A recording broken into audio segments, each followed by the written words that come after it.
Today's episode is sponsored by No Strings Attached e-News, your premier online magazine with interesting and informative articles from lifestyle, entertainment, and news worldwide. Visit the website to find out what's buzzing on nsaen.com. Welcome to the talk show Life Stories with Marc Hoberman.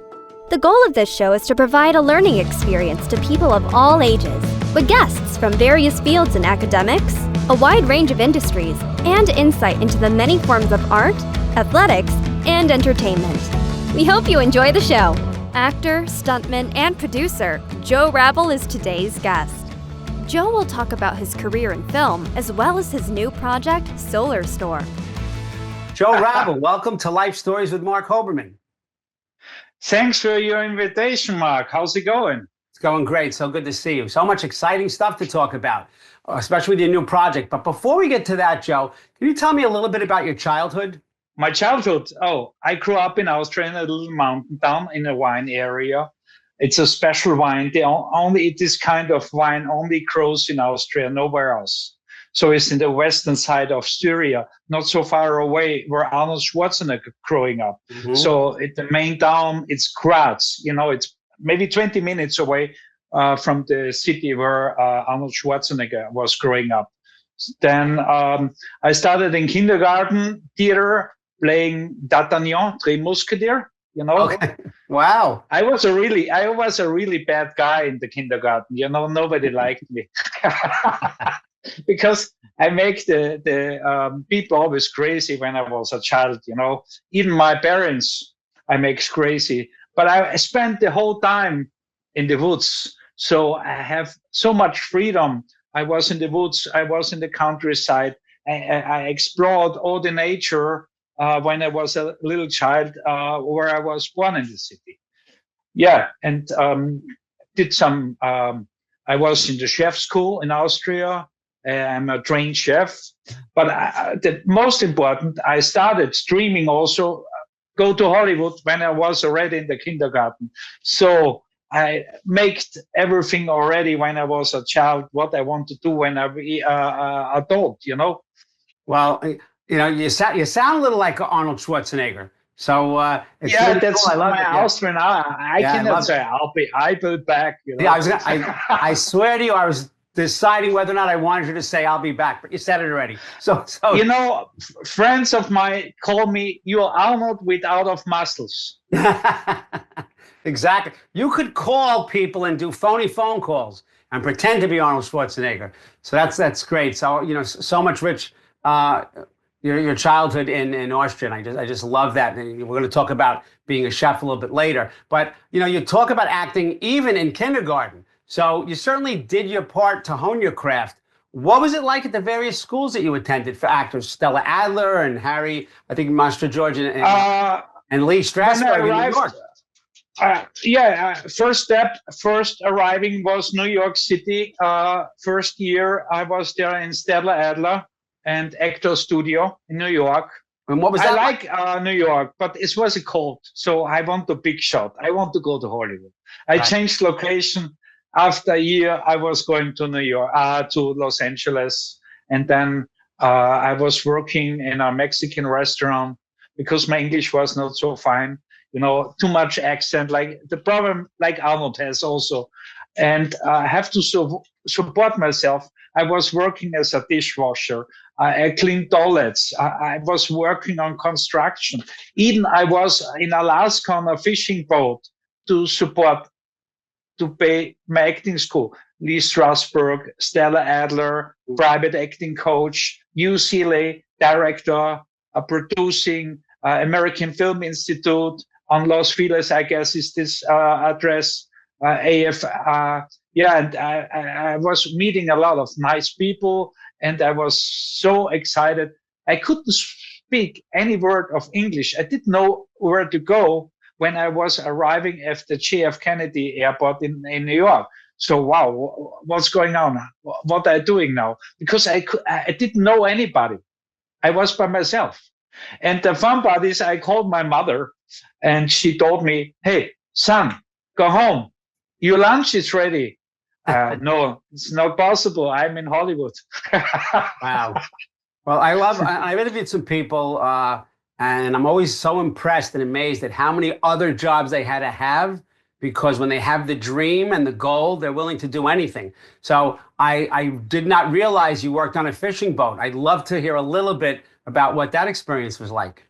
Yeah, this was my first apartment was on Wilcox and Hollywood Boulevard. When I was arriving, I couldn't have. I was sleeping on the floor. I have no money, nothing. Maybe have a quarter or 2 quarters, and I saw there is I can buy a newspaper, LA Times, and I was buying the newspaper and checking for jobs. Oh, let's go fishing. We pay you the flights to Seattle. Okay. I called the toll-free number. Hello, I'm Joe Rabl. I like to go on the fishing boat. Next day, I was flying to Seattle. They checked my body. They checked my mental health. They flew me to Anchorage, and from Anchorage, Dutch Harbor. That's the last island, Dutch Harbor, So, and I spent there 6 months. I was coming after 6 months back to LA with a lot of dollars in my pocket, and I could pay the acting school. I can get my furnitures. I have good food in my stomach, So the day is safe after 6 months. Yeah. Well, that's just one of the ways you made money to pay for acting school and for furniture and things that you said. But you had a rather interesting way of paying for your education. In addition to that, personal chef, but you were the personal chef for the likes of Tennis. Yes, David Geffen, and so many more. Tell us how that. David Geffen, Melanie Griffith. I was working also for Pete Sampras. A lot of famous people, because I signed the NDA, I cannot talk about. But David Geffen was nice. Beverly Hills Hotel. Jack Warner, his house now it belongs to David Geffen. This was my first private chef. After my English was better, I was working for him, so I can get more acting, more producing experience. Spend some free time to knowing people in Hollywood. So I spent, if you remember, Wolfgang Puck, the famous chef from Austria. Yeah. I was there always, and in the Spago on Sunset Boulevard. Tower Records, Whiskey Go-Go, House of Blues, Viper Room. This was the club from Johnny Depp. This was my playground. So, and I was drinking always with Tony Curtis and his wife whiskey, and the very first Spago. And the circle was running there because I met the other people. I got a first acting job. I was working with Tippi Hedren in a short movie. The mother of Melanie Griffith, Tippi Hedren. She was the lead actress in Alfred Hitchcock movie, The Birds.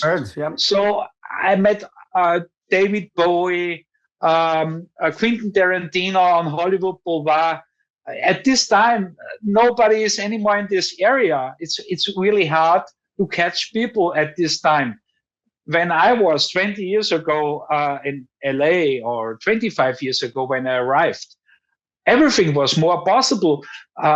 So this is my story when I started in Hollywood. Right. And networking is everything in Hollywood. It's so interesting because I always say on the show, people think it's a joke when they say you'll never work in this town again, but you make the wrong person angry and everybody knows everybody. It's unbelievable. Yeah, I know. You have to be a really important. David Geffen told me always, Joe, if you want to become famous, I say, why you think I become famous? Just listen to me, I say. I like you. And he said, just listen and shut up and listen what others says. True. And that's my life experience. And it's not just acting, because I know you've done some stunt work. So what made you want to become a stuntman? I was there in the stunt union. I was learning to be shooting people, rolling down, jumping out of the car, because I like the adventure in life. I don't want a normal life, going every day to work. So that's boring for me. I need excitement in my life. I started as a stuntman. I was working on James Bond movies as a stuntman. I was working at U571 I was working in the Three Musketeers also as a stuntman, and a lot of movies. You can check it on IMDb. So I have so much stuff done, but not so much like others. But sometimes I forgot when I did something in the past. So I have to think, oh, you did this show. Yes, I did it. Because sometimes I forget things what I've done already. Yeah.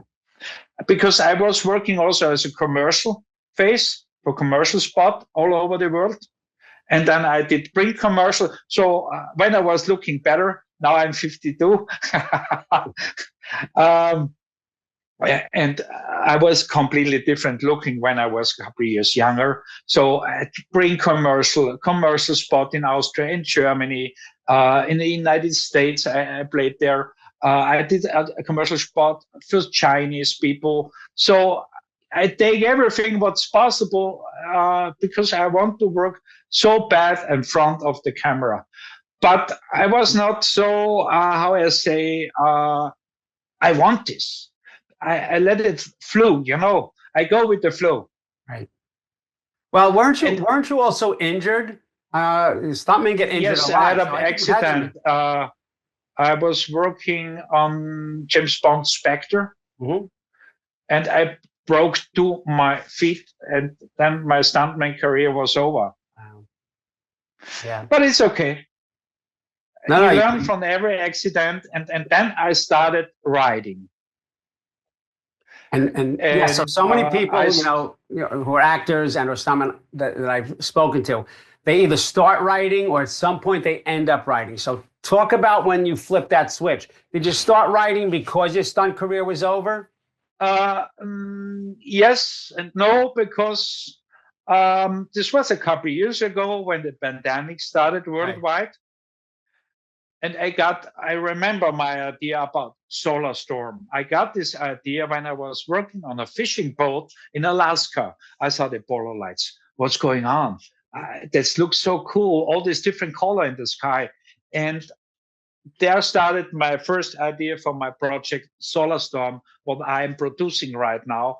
And a couple of years ago, when the pandemic was worldwide, what did Joe? I opened a production company in Bulgaria, So I don't want to stand and look and do nothing. No, that's not me. I want to do always. I cannot sit still, I have to do something always, all the time. And then I opened my middle in the pandemic. I was opening a production company in Bulgaria.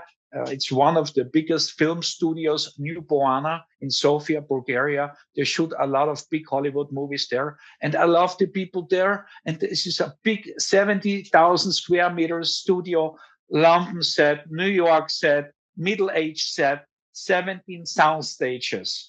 They have all the different cars, what you can use. They have all the equipments. They have Saudi Arabia sets. They have the biggest water tank in Europe. So you have everything in one place, what you need to make a nice, decent action movie in Sofia. Right. Well, you have all the great sound studios and the things you need, but there's a lot of work in having a production company. There's a lot of work in doing, in being a producer. So what do you find most challenging about owning a company?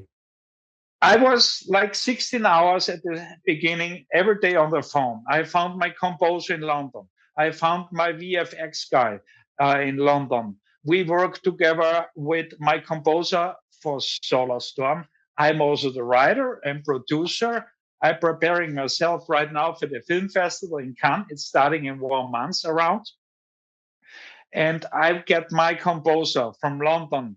I work with the Abbey Road Studios, Air Studios, the church. I found my special effect supervisor in Malta. They did a lot of big blockbuster. Some people called me, hey, Joe, you have a cool project. Can I be on board? Yeah, of course. Come on. Walk in the door. I'm open, So I'm really open. And some big people, they did a lot of blockbusters.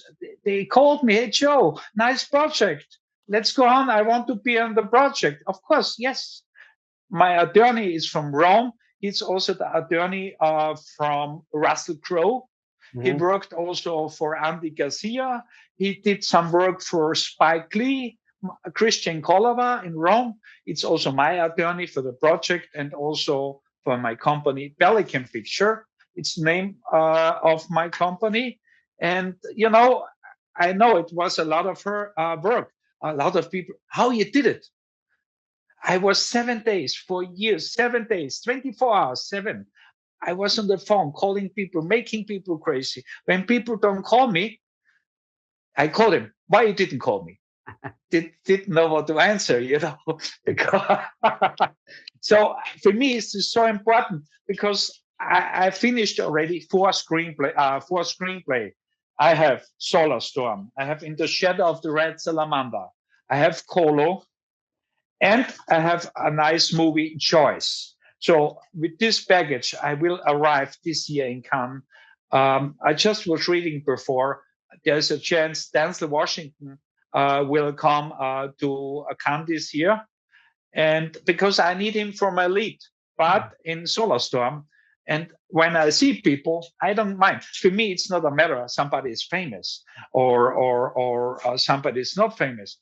I like to see the human. That's for me important. Mm-hmm. Is he a good guy? Have he a good heart? Believes he in God? So this is for me important. Didn't he talk any bullshit? So he respect human rights. So I want real people on my project, not even in front of the camera, also behind the camera. Because I believe a good production, when you understand and stick together like a family, it's good harmony. And when you have a good harmony on the set, the quality is much higher, much better.